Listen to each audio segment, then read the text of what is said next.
Hello, chat. So, 2025 has not been kind to us, not very kind. It's February and everything is dying. The world peace is dying, world stability is dying, hope is dying.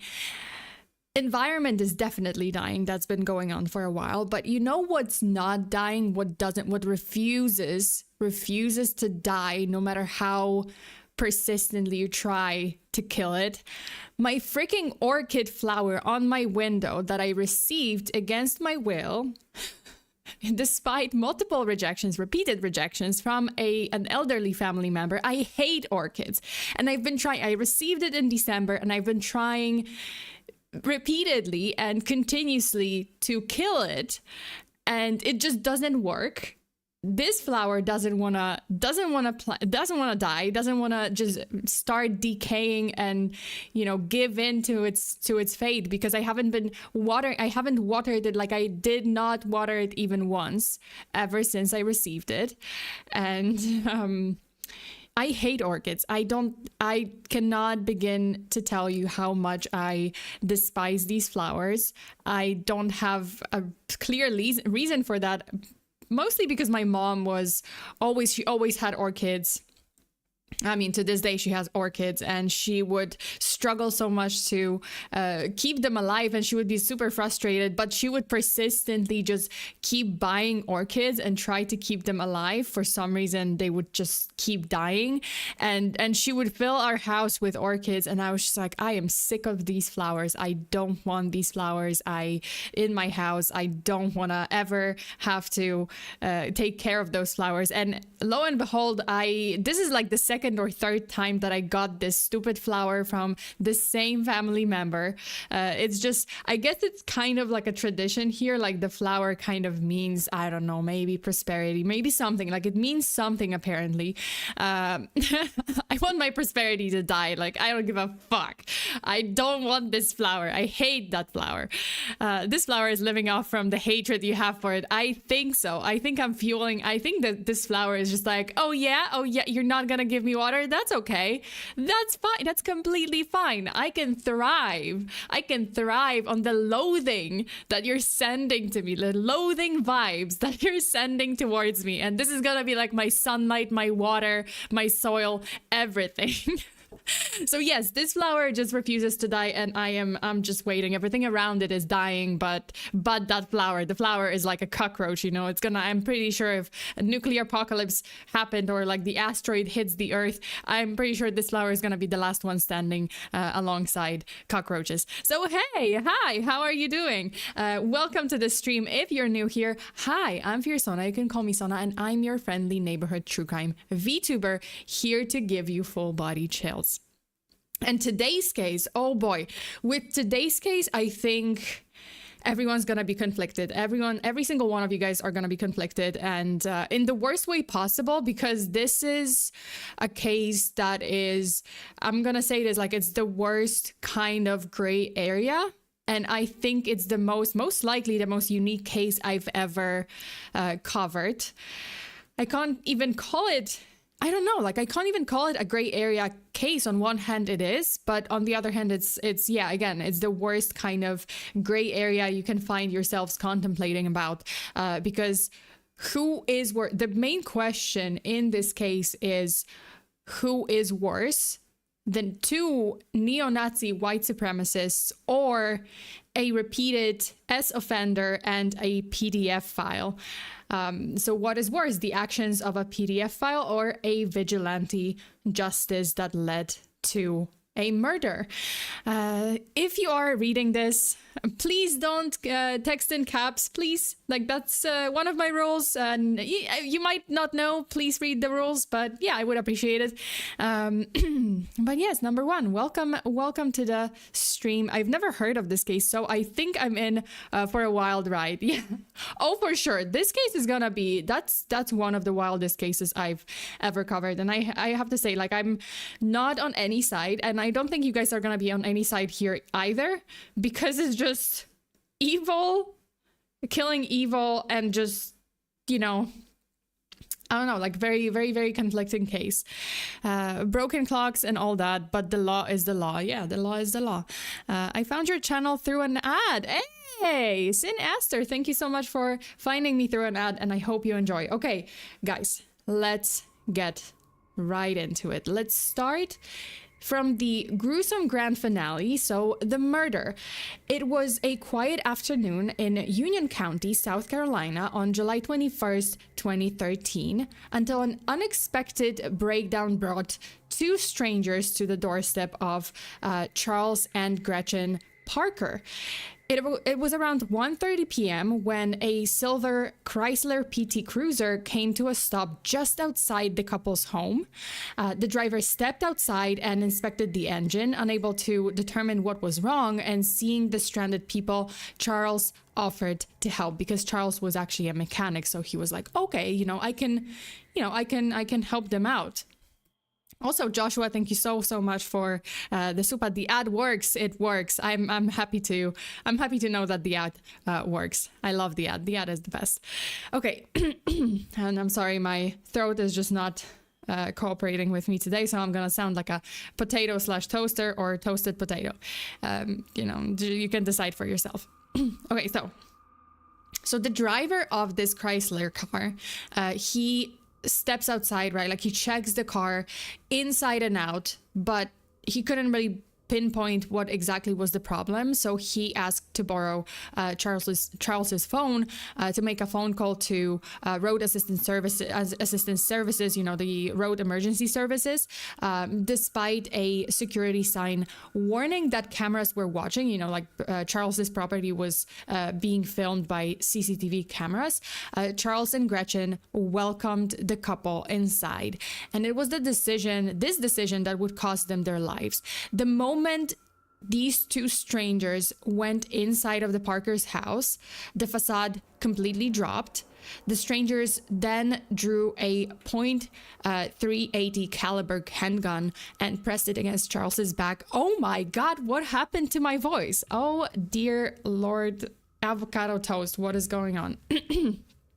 Yes, the millennial in me is speaking. What happened? I left and IDK. What's happening? Well, we started with the case, so we just started the case. So don't worry, you're gonna understand what's going on. We haven't even gotten to the gruesome part. Well, now we're getting to it. Okay, so the strangers drew a handgun and pressed it against Charles's back. Behind him, the driver's wife pulled out a 6-inch kitchen knife. Their intentions were clear. They had nothing to do with theft or money. They were there to kill Charles and Gretchen Parker. So the man made his motive known: vengeance. He actually said to Charles Parker, "I want justice for the women you've attacked."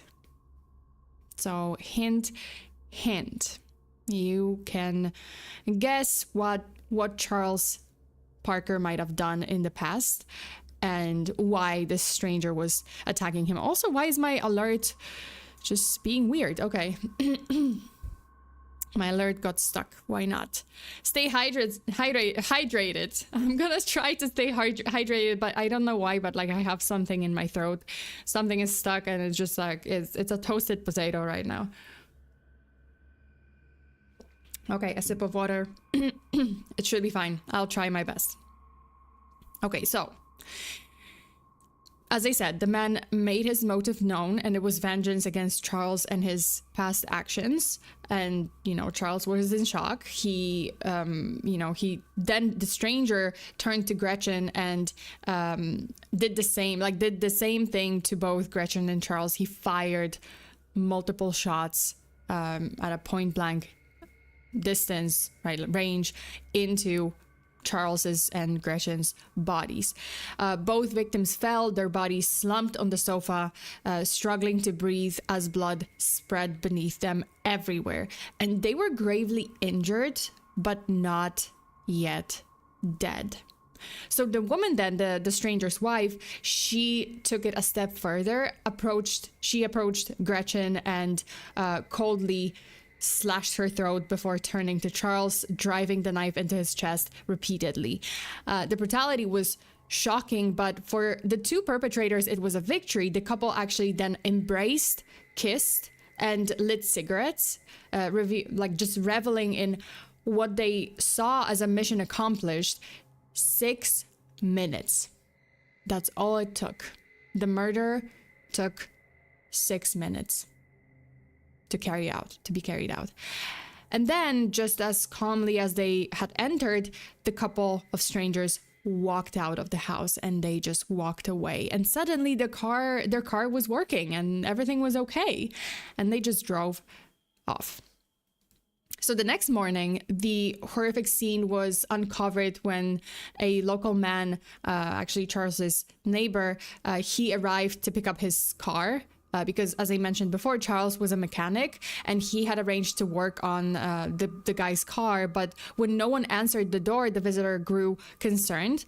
The barking of Charles's dogs and the sight of blood smeared on the glass door sent a chill down his spine. So the guy rushed to another neighbor for help, and soon after, the police were on their way. The scene that greeted the investigators inside the Parker home was nothing short of gruesome. Charles Parker and his wife Gretchen lay lifeless in their living room, their bodies surrounded by pools of blood. The extent of their injuries, multiple gunshot wounds and deep stab wounds, suggested a level of brutality far beyond a simple crime of opportunity. Initially, detectives considered the possibility of a robbery, but with no signs of forced entry and nothing else stolen, that theory quickly, took the backstage because, that was not it, right? Like, this was just a killing for the sake of killing them. That's it. That's what it looked like.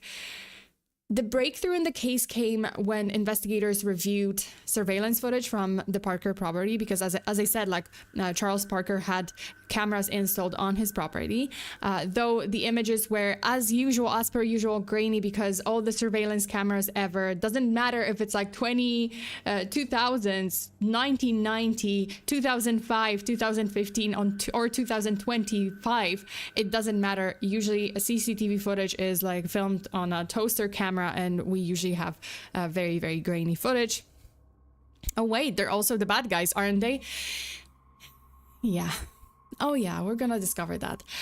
So yes, the images were grainy. Enhancements had to be made to the image, and mind you, this is like 2013, so it's outrageous. It's honestly outrageous. To this day, you know what? Okay, 2013 I can still understand. I can be like, okay, well, we have digital camera. No, never mind. I don't understand. Like, I would understand early 2000s. I would be like, okay, well, early 2000s. Yeah, we might have toaster cameras, like toaster CCTV cameras. 2013, absolutely not. We already had social media. We already have like phone cameras that are far better.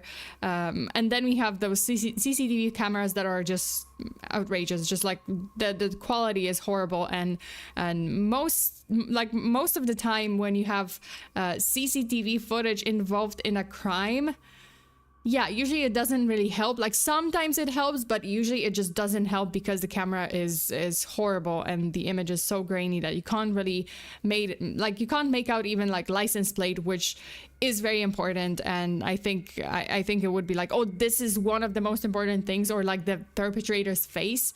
Like, hey, let's make CCTV cameras kind of a little bit better to make sure that, hey, if someone breaks in, if someone commits a crime, if someone drives off in the car, like we can identify the vehicle and we can identify the person. No. And this is 2013, and this is going on still to this day, to 2025. You see like those crime scenes and yeah, like footage from unsolved crimes from like 2023 or 2024, and police just goes shocked Pikachu face because they're like, oh well, we have this footage, but oh no, it's so grainy, we can't make out the killer's face. And that's just ridiculous.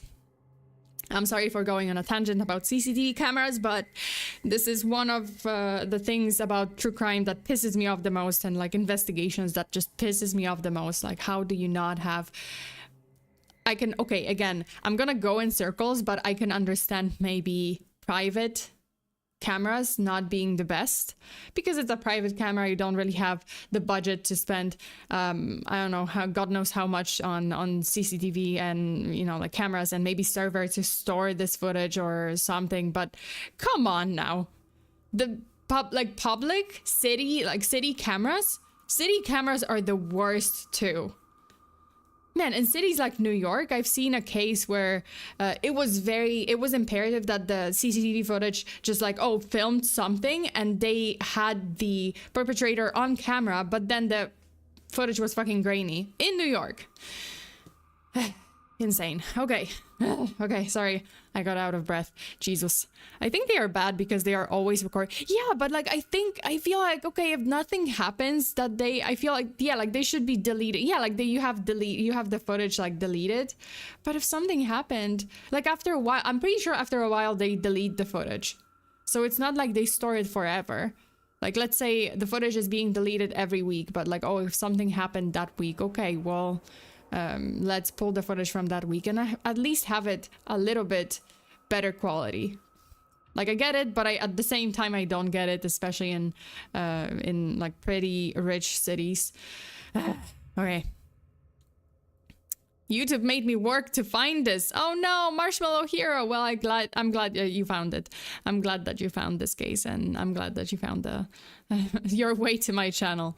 An investigation, you never know what's important. So like if something is deleted after 30 days, then an investigation needs to find it within the first 30 days. That's true. Like, I think there's, yeah, like I see the point in deleting the footage, because those cameras are constantly recording, and yeah, I see the point, because you run out of space, and it's not like they have unlimited space.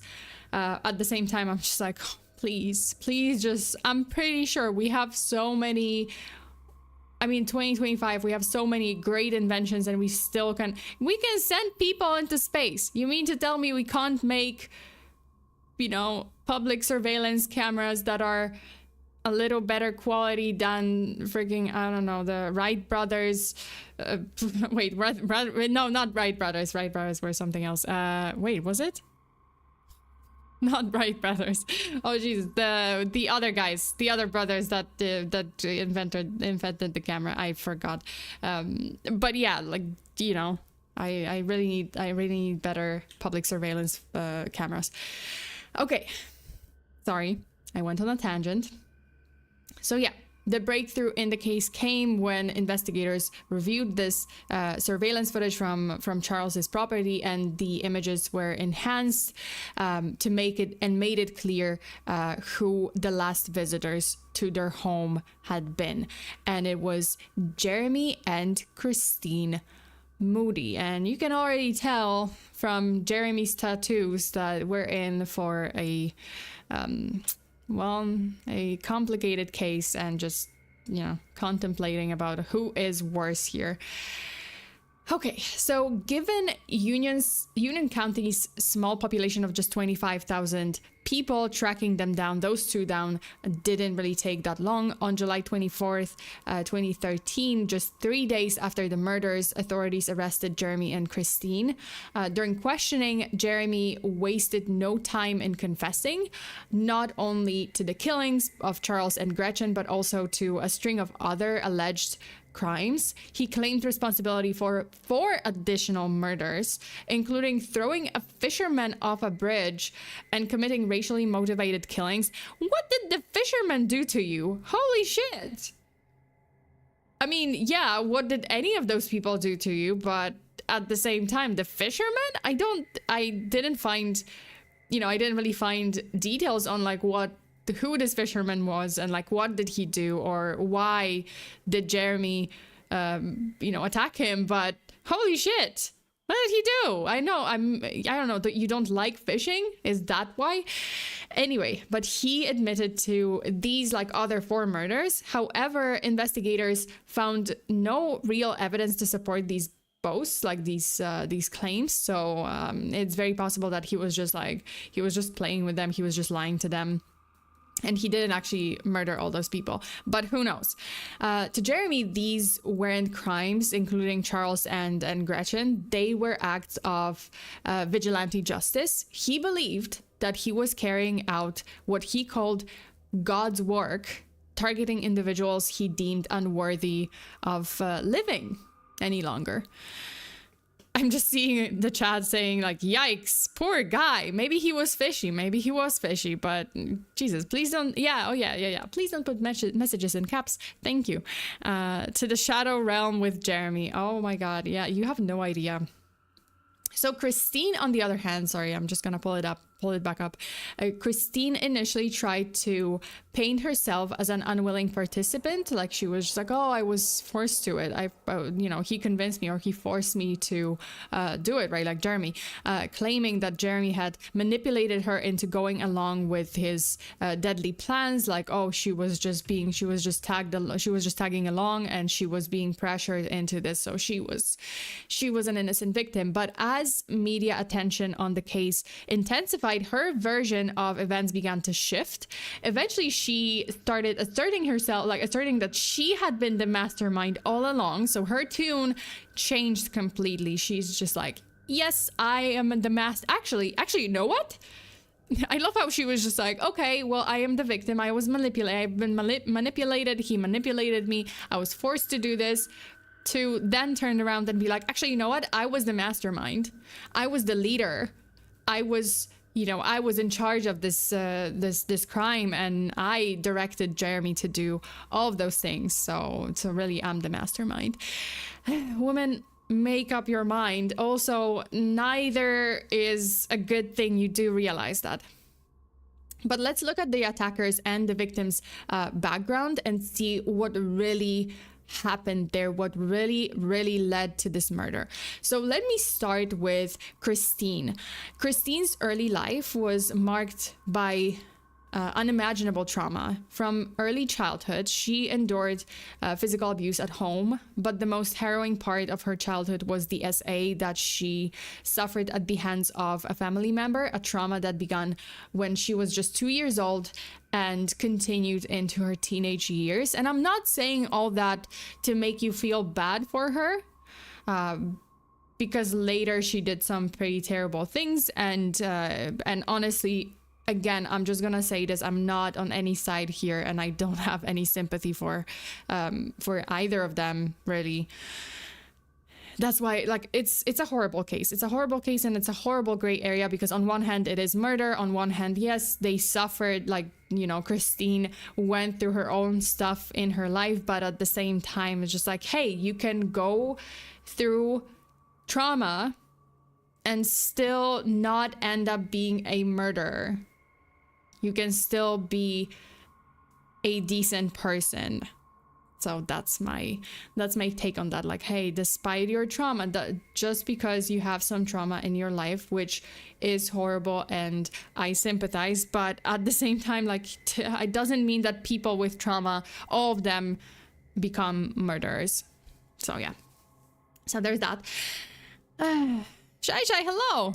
Hi, welcome. Thank you so much for being here, for tuning in. And Sunny Rainy Day says, well, we should feel bad for her, but she let her abuse twist her into a killer. Yeah, that's one way to put it. I agree. Okay, so as I said, the trauma kind of continued into, or the abuse continued into her teenage years, and the weight of this abuse left Christine emotionally fractured, making it difficult for her to trust others or form any lasting relationships and connections. As she grew older, Christine struggled with isolation. She was often described as a drifter, someone who never really stayed in one place for too long. In her late teens, desperate to escape the ghosts of her past, she made her way to California. She sought a fresh start, a way to leave behind the pain that had haunted her for so long. But healing wasn't easy. She married at 25, but the relationship crumbled very quickly, and a series of failed relationships followed, with each and each and every heartbreak, Christine's outlook on life, on relationships, darkened even more. She was consumed by anger, especially towards those who preyed on children, an anger that would eventually dictate the course of her life.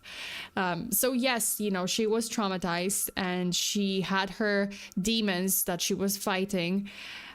And then it just turned into rage and anger, and specifically it was directed at people who hurt children, which on one hand, like, oh yeah, you know, that is a, you know, good kind of take, like, hey, people who hurt children, like, they're not good people, right? Like, they don't really deserve sympathy, especially if they hurt children in the most deprived and gruesome way.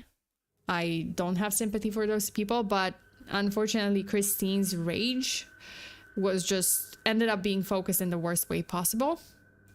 So it was during this time that Christine gravitated towards an extremist ideology. She became involved with a neo-Nazi white supremacist group. While these organizations are typically built on racism and hate, for Christine, the attraction wasn't necessarily about race. Instead, she was drawn to the shared fury towards those who harm children.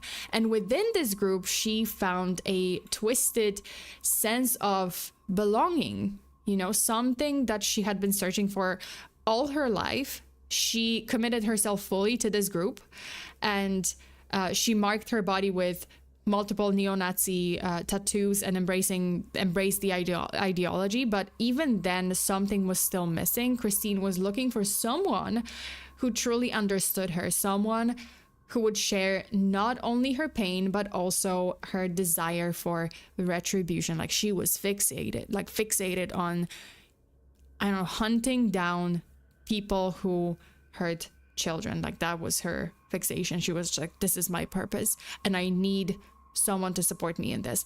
And that is when she met Jeremy Moody. So Jeremy Moody's upbringing was vastly different from Christine's. Born in 1983 and raised in Union County, South Carolina, so back when the murder happened, he was brought up in a deeply religious household. His father was a pastor, and much of Jeremy's early life revolved basically around the church. He was known for his intelligence and eloquence, often leading Bible study groups and sharing sermons. To those around him, he seemed to be on a promising path, you know, just kind of displaying the values or emanating with the values of faith and discipline. So everyone was just like, yeah, Jeremy is such a good guy, you know, like he's so dedicated to God, he's so dedicated to service to God, and those values, like he shares the values with everyone in the church. You know, no one really suspected anything, no one really suspected any shift. But beneath all of this, Jeremy was fighting battles that no one could see. He carried the heavy burden of childhood SA, having been victimized by his grandfather. So again, we have very similar trauma to Christine's, even though their lives were different, their home lives were different, but then the trauma was the same. This trauma, coupled with severe mental health struggles including bipolar disorder and schizophrenia, which, yeah, like in this combination, like trauma and these, you know, mental disorders, mental health struggles, right, and mental health issues, it's a dangerous mix. So they left lasting scars. He experienced delusion, especially untreated. I'm sorry, I'm gonna just say this. I'm gonna just like emphasize this. These mental health, you know, disorders or issues, if left untreated, combined with trauma, with some lasting trauma, they are a dangerous mix. And in Jeremy's case, those issues were definitely untreated, went untreated for the longest time. So he started experiencing delusions, heard voices, and became convinced that he had a divine purpose, believing himself to be the, quote, right hand of God, end quote, which is not a good sign.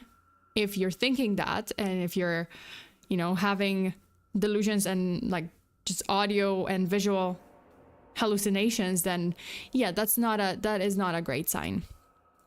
Also, Sunny Rainy Day, I thought he was a victim too. I haven't seen this case in a while. No. Well, I mean, he was a victim of SA as he was a child, right? Like when he was a child. But then, yeah, he wasn't a victim anymore. So after high school, Jeremy pursued higher education in the northern United States, where his life took a darker turn. He became involved with a white supremacist organization drawn in mainly by the group's shared hostility towards those who harm children. So again, it's kind of its relation to his trauma, right? Like both Christine and Jeremy had shared this trauma, and they were drawn into these extremist groups by their, you know, their outlook, their ideology about like their, I don't know, raging hostility towards those who harm children, and the extreme kind of idea of like how to deal with people who harm children. So he marked his commitment with extremist tattoos, symbols and slogans associated with neo-Nazi beliefs covering his body. His radicalization deepened, reinforcing his distorted sense of purpose, right? Like he was just like, oh, you know, on one hand, I should be following God and I should be following Bible's teachings. I'm the right hand of God. But on the other hand, like, oh, I have this, well, because I'm the right hand of God, I have to punish people for doing something despicable. Following the collapse of a relationship, Jeremy returned of his relationship back in like college. He returned to South Carolina in 2009, searching for connection and belonging. And it was online that he encountered Christine Moody, a meeting that would change both of their lives forever. They were kind of hanging out in the same forums for neo-Nazis. So great dating, you know, side. They're great dating. They're a great place to start dating someone, if you were wondering. I think I might stay quiet this time. I am very, very, like, I don't know. I'm not, like, on one hand, I'm not conflicted about this case because it's just like everyone, as you will find out soon, everyone here is a horrible, horrible person. And maybe except for, maybe except for Gretchen, but, yeah, except for one of the victims, maybe, although she also had some criminal history, so I'm not 100% sure. And she married the guy that kind of is questionable. But yes, every single person is a horrible person here. And just so you guys know, just stay here, because if you wanna see some videos of Jeremy and Christine's confessions, their pleas and their apology during the trial, and the video that the paparazzi or journalists recorded after Jeremy and Christine exited the courthouse or courtroom, and yeah, their tune completely changed. So that's gonna be very interesting to watch. Yeah, we really aren't gonna pick a side. That is one thing for sure. Yeah, in this case, like, don't pick a side. Everyone is horrible, and just, yeah, don't be on any side here. I don't think that there's any side that you can be on. Okay, so he encountered Christine online, and this meeting would change both of their lives forever. What started as online conversations quickly turned into lengthy phone calls, and before long they met face to face. But their bond wasn't just about shared ideologies, it was about shared pain, right? Shared trauma. Christine, who had spent years struggling to trust men, saw Jeremy as the first person who made her feel safe, who understood.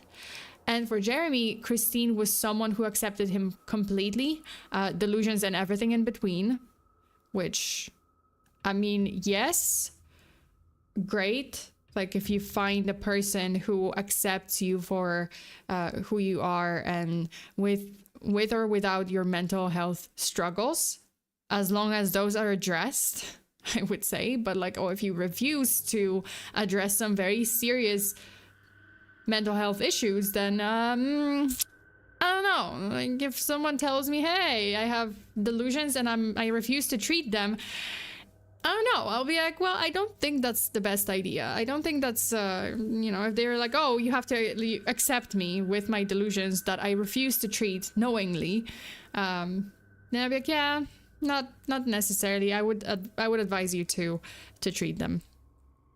I am a mental health struggle. Shai, I wouldn't say that. I would say like you're just like, I don't want to say like you're a train wreck, but your track record of like bodily injuries, unintentional and like accidents and just like near death experiences kind of is on par with mine, and or I would say tops mine. In which case I'm just worried. I think you're a good person. You remind me of Kramer from Seinfeld, which by the way should be renamed as Horrible People from New York, because it's funny, but at the same time, like all the whole group is just like horrible people from the horrible New Yorkers. That's it, like the worst New Yorkers ever. But Kramer, like the always Seinfeld, yeah, because I'm watching it now. But see, like Kramer, you kind of remind me of Kramer. Like Kramer is a good guy. He has good intentions, but he's also a train wreck. So even though he's like, I exclude him from the horrible New Yorkers ensemble, you know, because the rest of them are horrible people. But he's like not a horrible person. It's just like, oh, Kramer is like very unlucky and he has good intentions, but then he's a complete train wreck, so it just ends badly every single time. Lol, you really are a man of action, Shai. Yeah. Always Seinfeld, Jesus. Okay. Alright, so let's get back to the case. Baxter says, I'm just blown away that they joined that community. One that claims such a strong stance against such crimes, but commits frequently. I just looked it up on Google, and there are pages. Oh yeah, there are pages from their like manifestos. I'm not gonna read it. You guys can look it up. I'm not gonna read the manifestos or whatnot. But yeah, there was some writing by Jeremy at least. Also, Joshua, thank you so much for the supa. You're the best train wreck, Shai. Hey, see, Shai, you're the best train wreck. Yeah, I would say that. Like, Shai is kind of like, oh, innocent, kind of like Kramer, like, oh, you know, good-natured. He's a nice guy and he wants to do well and stuff. But then, like, just fate sometimes or often just gets in his way, and it's just like, yeah. Just train a little bit. Just stay safe, Shai, because you're a good person, and I want you to be happy, and I want you to be safe, and I want you to be uninjured, preferably. You know, that would be great. Trains are great. Yeah, trains are great. I like trains. I love trains. Trains are amazing. Okay, and David, hi. Yeah, pages. Yeah, there were a couple like writings by Jeremy that were just. If you guys are interested, you can definitely look it up. Okay, so within just a few months, Jeremy proposed to Christine and the two were married. They settled in Union County, South Carolina, hoping to build a life together, but rather than seeking peace, you know, you would think like, oh, they found each other. Yes, they have some ties to an extremist group, but hey, maybe for some reason, like, hey, they found each other and now they're gonna kind of distance themselves from this extremist group, and they're gonna finally start their lives together, and they're gonna balance it out, and they will just be happy and move on and take care of their lives, right? Like, not just be in these neo-Nazi groups and just keep on being neo-Nazis, right? Like, that's... I think that was my hope. Like, hey, their intention was good. Like, oh, they moved to South Carolina. They just wanted to build a life together, to start a life and just distance themselves from everything else. But they did not seek peace. They actually sought something darker, something that aligned with their growing resentment toward the world. Determined to immerse themselves in a community that shared their extremist beliefs, so yes, they are still very much in the neo-Nazi community, they connected with an online white supremacist organization known as Crew 41. Though this group was small and primarily operated in, on the internet and digital spaces, it definitely had some dangerous, it definitely like displayed and harbored some dangerous ideologies. And soon Jeremy and Christine's involvement with Crew 41 would take a turn that would shock everyone. By the time 2013 arrived, Jeremy and Christine Moody's lives had taken a series of drastic turns. Christine's breast cancer diagnosis had been a devastating blow to them, forcing her to endure painful treatments, including a mastectomy. The recovery process was definitely grueling, and she relied on heavy pain medication to manage the aftermath, which obviously is not an easy thing to go through. It's a horrible, breast cancer is a horrible, horrible illness, and the treatment is not nice, like not like at every step of the way. It's horrible, And during this time, the couple's faith was put to the test, but when Christine was then declared cancer-free, they took it as a divine sign, confirmation that they had been spared for a greater purpose. And that's, see, on one hand, you've been given the second chance at life. Christine was in a very bad shape. Cancer was advanced, and yet she was, she went into remission, she was cancer-free, and she was given the second chance. And unfortunately, the way she interpreted it, together with Jeremy, was like, oh, well, God wants us to carry out his work here, and, gave us this more time to get rid of all those evil people. One of which was their victims, or the two victims. Okay, so the two became convinced that they were chosen to carry out what they saw as righteous work of God. Christine's declining health forced Jeremy to leave his job to care for her full-time, plunging them into financial instability.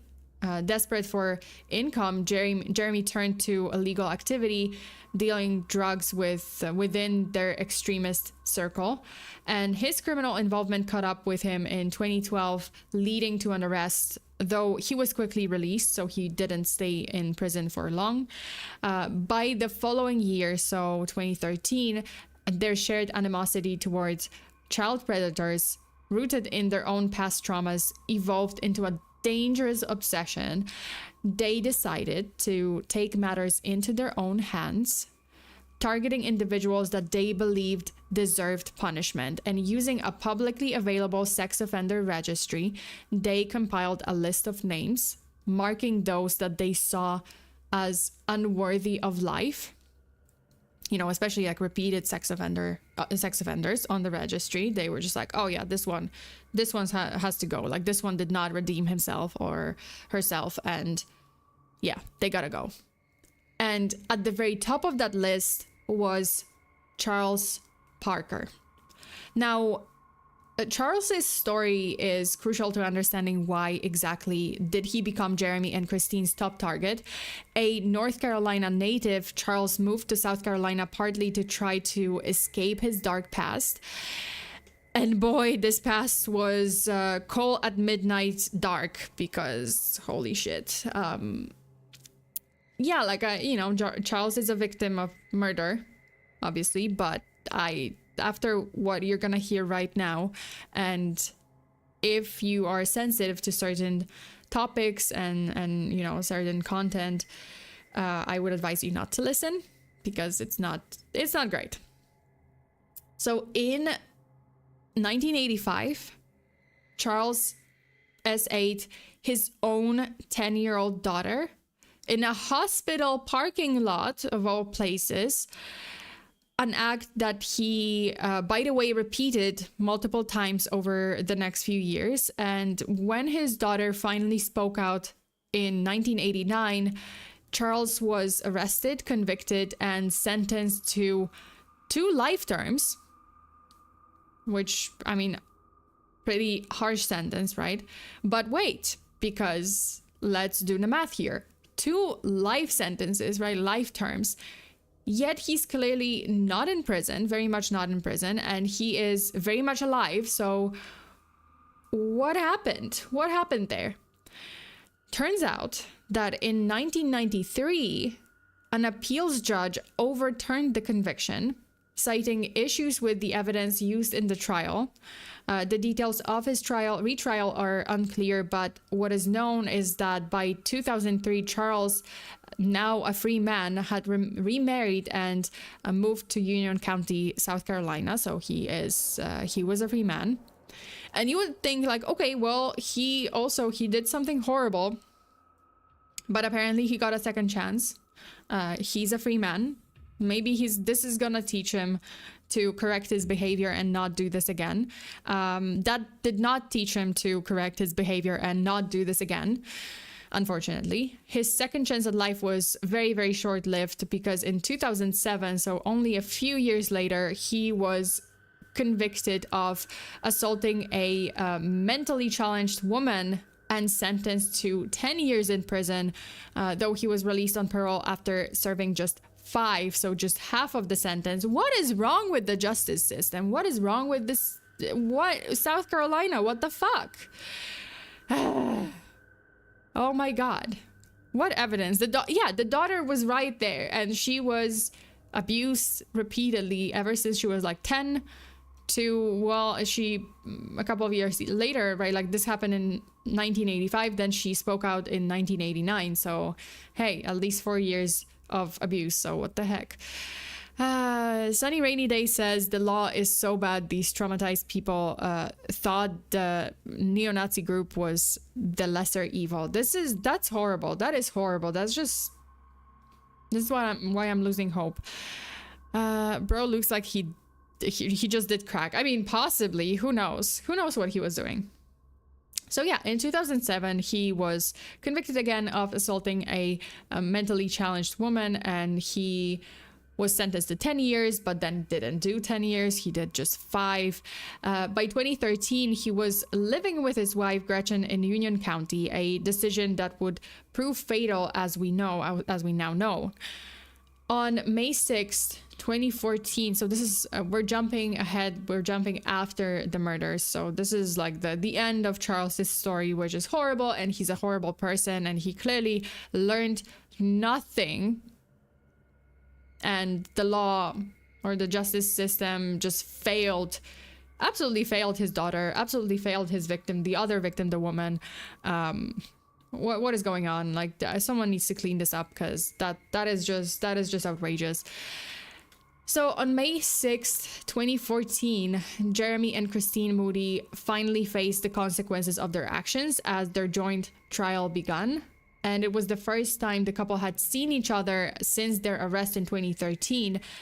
Yet their behavior was far from what one might expect of like accused murderers. They actually greeted each other with smiles. They embraced and even shared a kiss in the courtroom, exuding like this eerie sense of devotion rather than remorse. Like there was nothing remorseful about them. Both entered, like, surprisingly, they did enter guilty pleas to the murders of Charles and Gretchen Parker, along with additional charges including burglary and kidnapping. But as the sentencing phase began, their demeanor took a stark turn.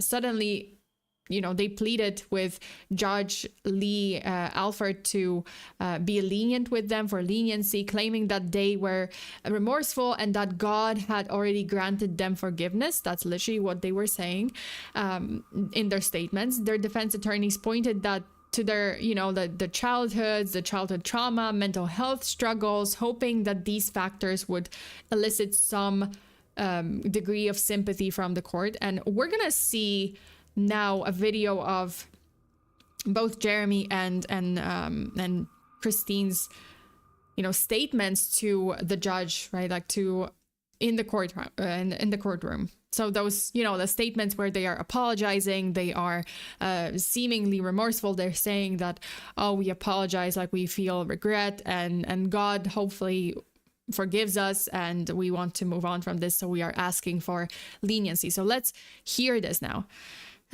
Prepare yourselves, because then later we're gonna have a very contrasting, like very much contrasting video after this one. Okay, let's hear this. Not a day goes by that I don't regret what's happened. And I know that what I've done is a sin, and I believe that God has forgiven me of it. Please have mercy on Christine and I so we can still have a chance to grow old together as husband and wife. The Bible clearly states thou shalt not kill. I'm sorry I broke that commandment, but I truly believe God has forgiven Jeremy and I hope you will too. Your Honor, please see it fit that Jeremy and I are sentenced to the same sentence of 30 years. Never kissing my husband or feeling his touch again is my very worst nightmare. Please give us a light at the end of the tunnel. Thank you. The defense. So, yeah, okay. So I'm gonna minimize this. So yeah, the judge did not feel the same. He didn't take this very well, you know, like the judge didn't really believe their words. He remained unmoved. He noted their lack of genuine regret, highlighting their smiles and laughter throughout the proceedings. Like they were smirking, they were looking at each other. They were just like, I mean, you can see it pretty much here. Like, oh, Christine kind of smirks at, you know, smiles at Jeremy, and he's also kind of smirking. So yeah, you know, there was that. You know, the judge was just like, hey, you guys did not show any remorse. Like, you're not sorry. And even when you're reading these pre-written statements where you're apologizing and saying that, oh, you regret it and you ask for leniency and you want to grow old together and you want to kiss again, like, it's just very disingenuous, and I don't believe it. That's my look so full of evil. Yeah, they're evil people. So their actions both before and during the trial painted a picture of individuals who pretty much like reveled in, is that the word, reveled in their crimes. Like they just kind of basked in the crimes rather than regretted them. In the end, the judge handed down the maximum penalty, so life in prison without the possibility of parole. Not to mention their actions after they were let out of the courtroom. So after, you know, like, remember, we have this, you know, sob story. We have this like sobbing, well, not sobbing, not even sobbing because they are smiling, but we have this like plea to the judge and supposedly remorseful speech about how they are regretting their actions and how they want to grow old together. And this is, oh, I hope that God forgives me my sin, right? Like we remember this right now, like the video that we just saw. And then they are led out of the courtroom where, you know, journalists and paparazzi are waiting in front of the building to get their final comments. Jeremy stated outright that he felt no remorse and would kill again if given the opportunity.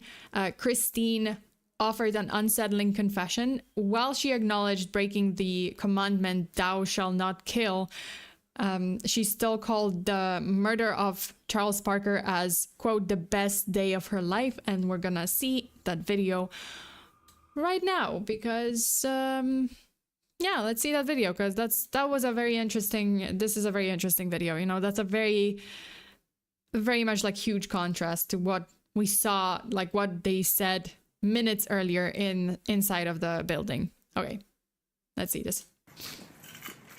I think Jeremy and I would have done it again if given the opportunity. Do you have any regrets? I have no regrets. Killing that pedophile was the best day of my life. What about not being able to see Jeremy? Jeremy and I have a love that will withstand this. What about what you said in court about repenting? Is that not true then? No, it's not true. My lawyer made me say it. Do you have anything to say to the victim's family? May they die also.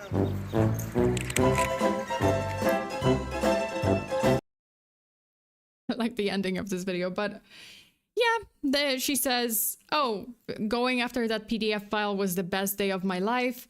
Do you have anything to say to the victim's family? May they die also. So I don't care. And she's just like, oh, even if I don't see my husband for the rest of my life, that's okay. Like our love will withstand this. And also like, oh, what did you say? What about what you said in the courtroom? Like, was that not true? And she's like, nope, that was a lie. My lawyer told me to say that, and I feel no remorse, zero. And yeah, like that's the end. The end. Da-da-da-da-da-da. So this case definitely sparked a heated debate in South Carolina and beyond. I mean, we are here today to discuss this case. Baxter says the thing is, they are going to be treated well in prison. Yeah. On one hand, because, you know, I hear that inmates or you know, prison inmates, they kind of treat whoever goes after like PDF files, they treat them well, or they treat them kind of like heroes, which is, you know, not the best because they still murdered someone. But again, I'm just, you know, like, oh, it's hard to, you can't really take sides in this case, because it's just like, yeah, they murdered a person. They murdered two people, because Gretchen was also murdered. She was not a PDF file. She did marry a PDF file knowingly, like what he's done. But she had also, Gretchen had some criminal record. I did find her like mugshot, but I wasn't able to find like what charges exactly were there like against her, or what crimes she committed. But you know, it didn't seem like, oh, she was on the registry or anything like that. So it's just like she kind of got caught in the crossfire. Yeah, I'm not on any side here, because there are just a bunch of horrible people from South Carolina or North Carolina. I don't know. It's just like horrible people. And many people kind of sympathize with, you know, Jeremy and Christine's hatred for those who harm children, because that's, you know, like, yes, that is a valid feeling to have, like, hey, whoever, you know, hurts children in this horrible way, yeah, they don't really deserve sympathy. But at the same time, you know, the law is clear. Vigilante justice is not a substitute for legal accountability. And even if, yeah, like, unfortunately, the law also towards Charles, like, it was, the justice system did not properly punish him, and he did not serve the sentence that he should have. And I think he should have been locked up for a very, very long time. I think the original sentence, like one life sentence, could have been just upheld, and yeah, like, just don't come out of prison because you did something horrible twice. But unfortunately he did, so there's that. You know, a warped sense of morality can lead to some devastating consequences. So, you know, but you guys be careful about that, because I know that there are noble causes, right? Like, there's morality that you feel like, okay, well, child predators should be punished and they are evil people, and you are absolutely right. But at the same time, don't take it to the extreme, because this might happen, and you might find yourself in some pretty bad circles.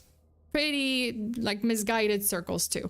Also, IDK Bacon, oh my god, thank you so much for a $20 super. I really don't know how to feel about this one. On one hand, it's a win-win. Dude isn't gonna hurt anyone else and assholes go to jail.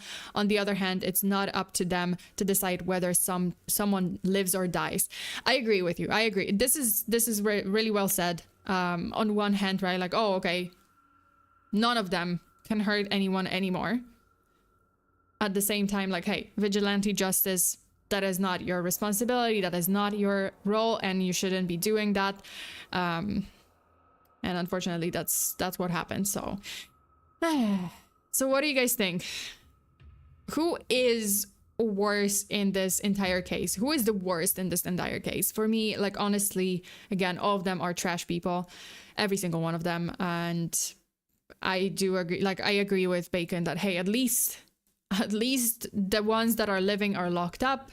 The one that did something horrible is dead, even if it was murder and it's not right. But, you know, at least he can't hurt anyone. The perpetrators, the murder victim, not including Gretchen, even, like, she kind of got caught in between this and in the crossfire, and she lost her life, even if she committed some crime. But I have no information of what, like, crime Gretchen had committed, so it might have been not super serious. She did marry a PDF file, so there's that. So you can think of it what you will. I would say both. Yeah, like I would say both sides are horrible and just...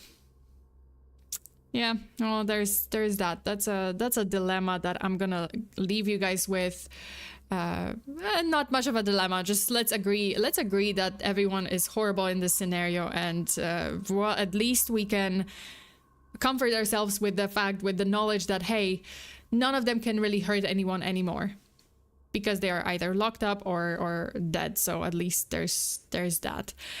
Yeah, I would say both. FEARSONA, I'm going with the court system. Yeah, you know, just... Yeah, like usually, like, just don't go doing like vigilante justice. Don't do that, because there's law for that. I know it's not always fair, but we can have faith that, hey, even if it gets something wrong, if the justice system gets something wrong the first time, there is always appeal. There are always appeals. There are always ways to bring it back to the spotlight and reinvestigate and find the ones responsible and punish them accordingly.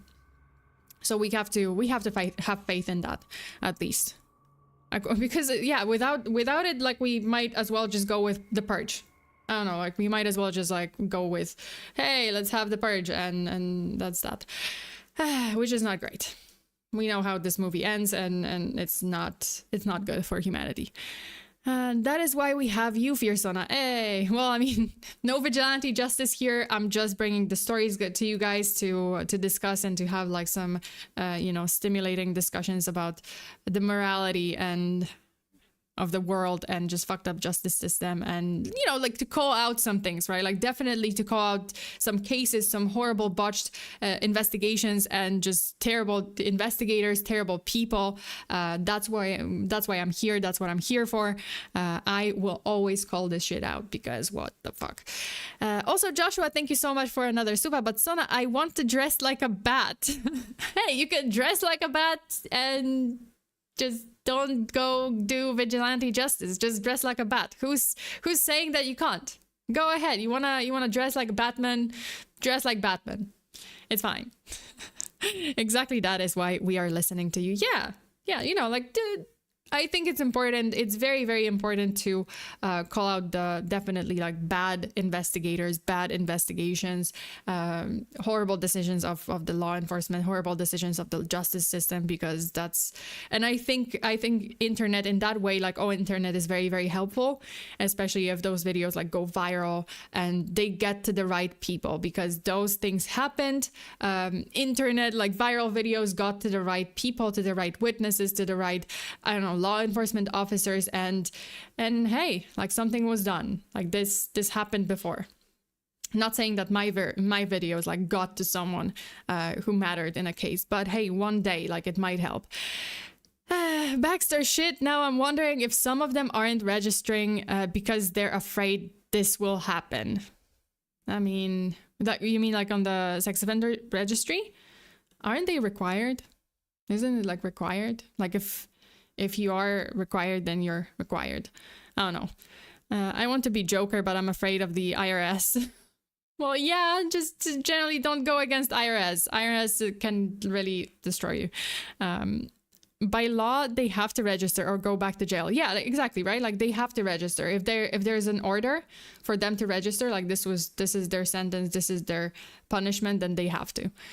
Okay, guys, thank you so much for today, for sitting through this with me. I know this was a frustrating case and was horrible, and I would say one of the most exacerbating, is that the word? Like, I'm just exhausted after talking about this, like, mentally exhausted, because there's mental gymnastics here, and you're just like, you're like in the middle of this case, and you don't really, like, you just want to feel bad for the victims because they are murder victims, but at the same time you can't feel bad for them because they're like, well, they were horrible people anyway. So there's that. It's kind of like reminds me of the case of Ken Rex McElroy, like the guy who was just horrible human being, monster in his town, and well, the townspeople, like, I felt bad for the townspeople, but they murdered him, so there was that. And to this day, no one knows who murdered Ken Rex McElroy, because no one really cared, and the law enforcement didn't really bother to investigate because they're like, yeah, this guy was horrible, we don't care.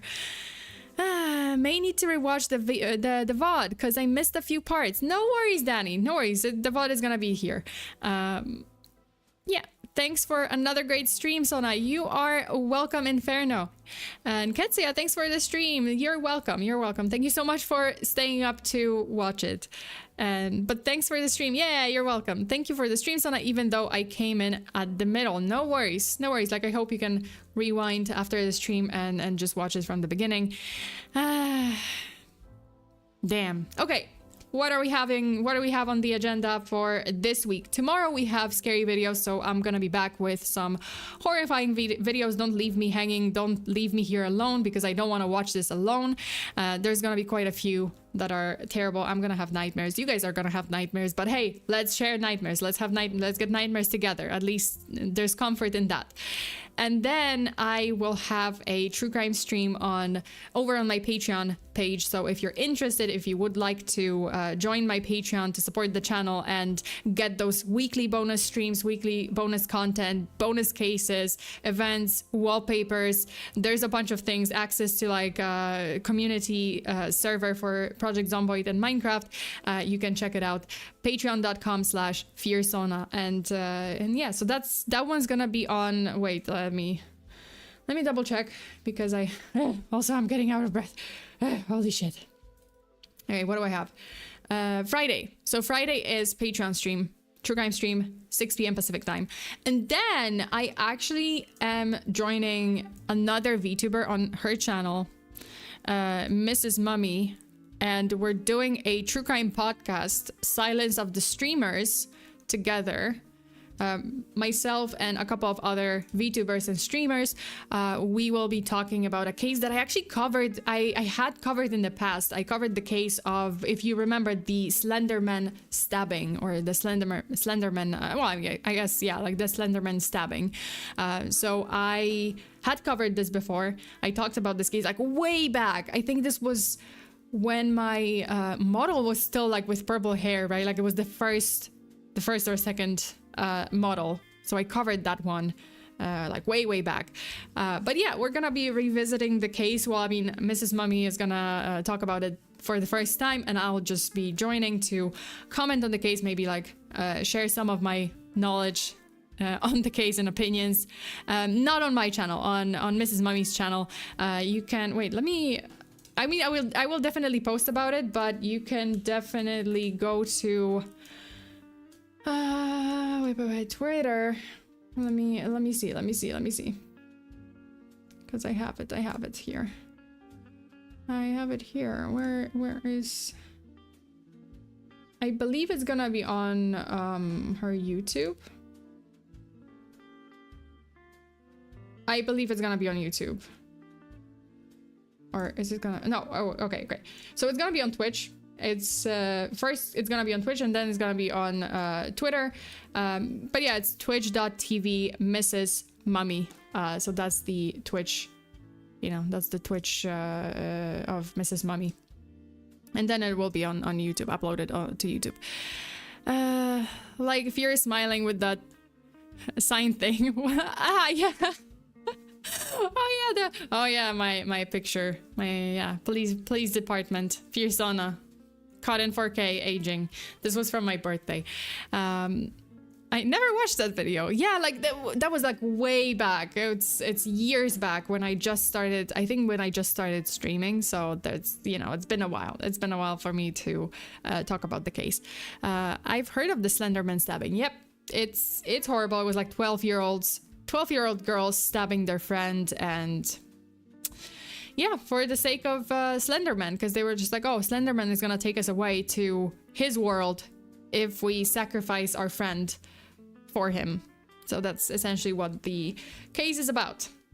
And we're gonna be discussing that. There will be aspect of bad parenting. There will be aspect, obviously, of internet creepypastas and the internet's influence on young minds. There will be an aspect of mental health because one of the girls definitely had some issues. Both of the girls had some issues, but one specifically had like very bad issues.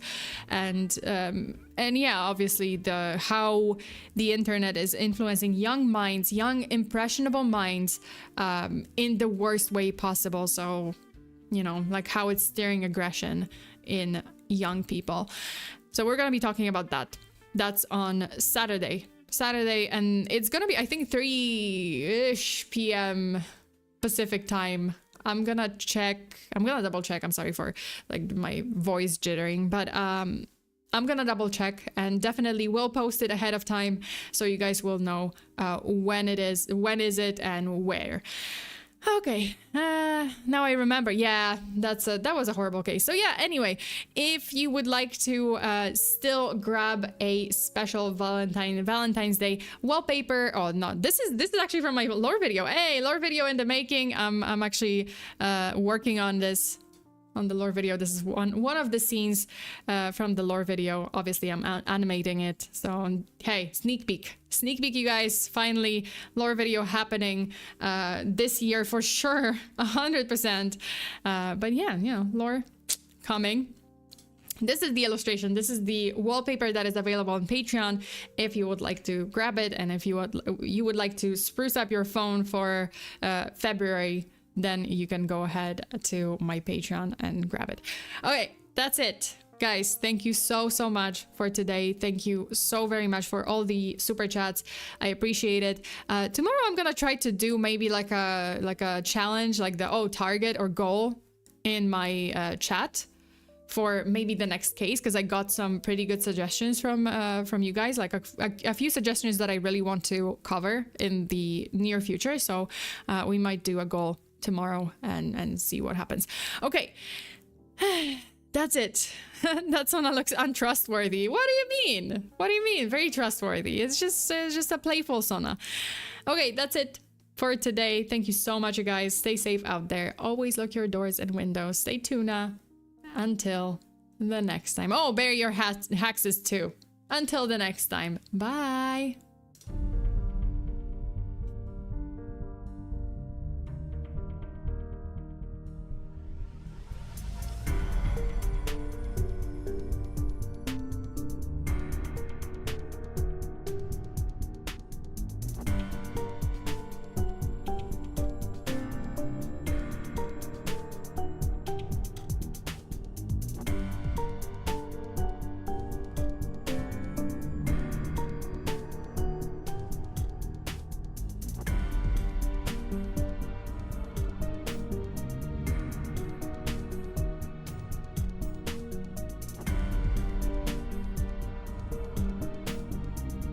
Joshua, thank you so much for the last super. Have a great day, Sona. You too have a great, wonderful day. And fun fact, the first James Bond movie was called Dr. No.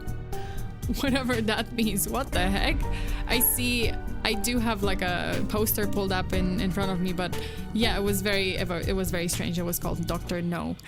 So you guys can look it up. Okay, that's it. Stay safe out there. I'll see you guys next time. Bye.